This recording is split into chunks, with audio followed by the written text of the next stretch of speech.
प्यार तो बस प्यार है।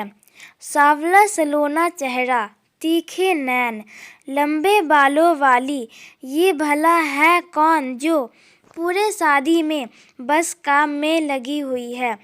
सोहन जब से आया है तब से उसे ही देख रहा था। आज सुबह ही वो आया था अपने मामा के घर शादी में, तब से वो उसे ही देख रहा है। कितनी शीघ्रता से सब काम फटाफट कर रही थी। चाय से लेकर खाना नाश्ता सब व्यवस्था वो देख रही थी। आप चाय लेंगे? तभी उसे आवाज़ आई। पलट कर देखा तो वही लड़की। नहीं, हाँ हाँ, मेरी आवाज़ ही जैसे हलक में रह गई हो। वो चाय देकर चली गई और मैं बस उसे देखता रह गया। बेवकूफ़, नाम भी नहीं पूछा, अपने आप को कोसा। ये माँ भी कहीं नहीं दिख रही, उसी से पूछ लेता। दोपहर होने को थी, खाना खाने सब चले, मैं भी गया, पर वो लड़की दिखी नहीं। कहाँ है वो सोहन? मन ही मन सोच रहा था। खा जल्दी, बहुत काम है, बारात आने में कुछ ही घंटे हैं। मामा ने कहा तो मैं खाने तो बैठ गया, पर निगाह उसे ही ढूंढ रही थी, पर वो दिख नहीं रही थी। पर मैं इतना उसे ढूंढ क्यों रहा हूँ? क्यों मैं उसके लिए बेचैन हो रहा हूँ? मैं भी न बस, न जान न पहचान, मैं तेरा मेहमान। खुद पर ही हंसी आ गई। जैसे तैसे खाना खाकर घर के अंदर गया, शायद वो नज़र आ जाए, पर नहीं, वो तो जैसे गायब ही हो गई थी, जैसे गधे के सर से सींग। मैं घर छान लिया, पर वो सांवला मुखड़ा कहीं नहीं नजर आ रहा था। सोहन, चल बेटा, तेरे कपड़े निकाल दो, बारात आने वाली है। हाँ माँ, सोचा माँ से पूछ लूँ, पर क्या नाम भी तो नहीं पता। खुद पर गुस्सा आया, चाय भी पी ली और नाम भी न पूछा। बारात जहाँ ठहरी थी, मुझे वहाँ भेज दिया गया उनके स्वागत के लिए और साथ में आने के लिए, पर मन बेचैन था। उदास मन से बारात के साथ मैं आ गया दरवाजे पर। सामने सब की भीड़ में वही सांवला मुखड़ा, मेरी तो जैसे दिल की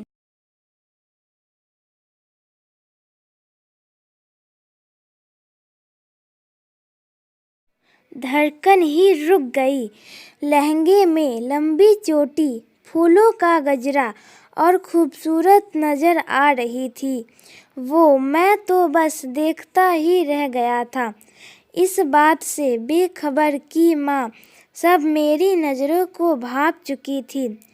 पूरी शादी उसके आगे पीछे करता रहा, क्यों पता नहीं था, पर अच्छा लग रहा था। अब सब खत्म हो चुका था, शादी से सब लौट रहे थे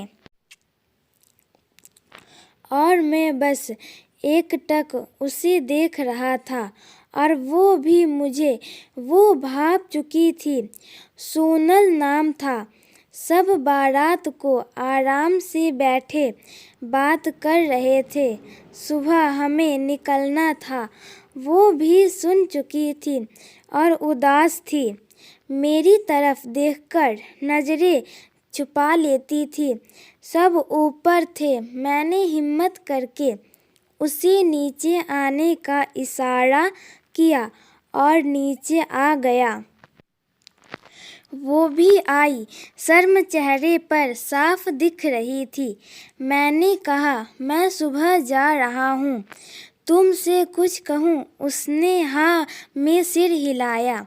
मैं तुमसे शादी करना चाहता हूँ। वो मेरी तरफ देखती रह गई, फिर उसने बोलना शुरू किया तो मैं सुनता ही रह गया। आप इतने गोरे, मैं काली, आप मुझसे शादी कैसे कर सकते हैं? आपकी माँ आपके लिए कोई आप जैसी सुंदर लड़की लाएगी। मैं आपके साथ नहीं अच्छी लगूंगी। मेरा सांवला रंग तो किसी को पसंद ही नहीं आता। कितने लोगों ने मुझे देखकर सांवला कहकर छोड़ दिया। आपके साथ मैं नहीं चलूँगी। वो चुप हो गई, पर मैं सन्न रह गया था। इतना दर्द था सांवलेपन का। उसने फिर कहा, आपके लायक मैं नहीं। मन कितना भी सुंदर हो, सबको तन ही सुंदर चाहिए। मन का क्या समझा दूंगी हमेशा की तरह। उसने इतने कम शब्दों में सारा दर्द बयां कर दिया।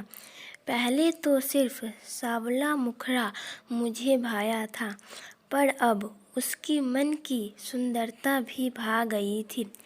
उसके चंद शब्दों में ही मन की सुंदरता ही सब है साबित कर दिया था।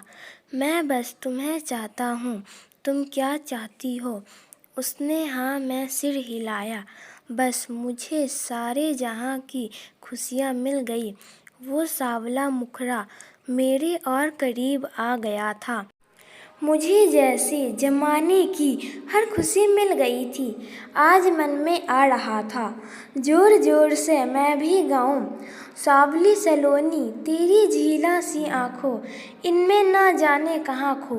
प्यार सांवला या गोरा नहीं देखता, ये तो बस हो जाता है ना? पर क्या किसी के साथ रंग भेद करना उचित है? नहीं ना। रंग तो भगवान ने बनाया है, किसी को गोरा किसी को काला। हमें तो बस उनकी मन की सुंदरता ही देखनी चाहिए। आपके क्या विचार है? प्यार तो बस प्यार होता है। उम्मीद करती हूँ आप लोग को मेरी ये छोटी सी पेशकश पसंद आई होगी। इस कहानी पर आपकी क्या प्रतिक्रिया है हमें कमेंट करके जरूर बताइए। कहानी पसंद आई हो तो लाइक और शेयर करना बिल्कुल ना भूलें।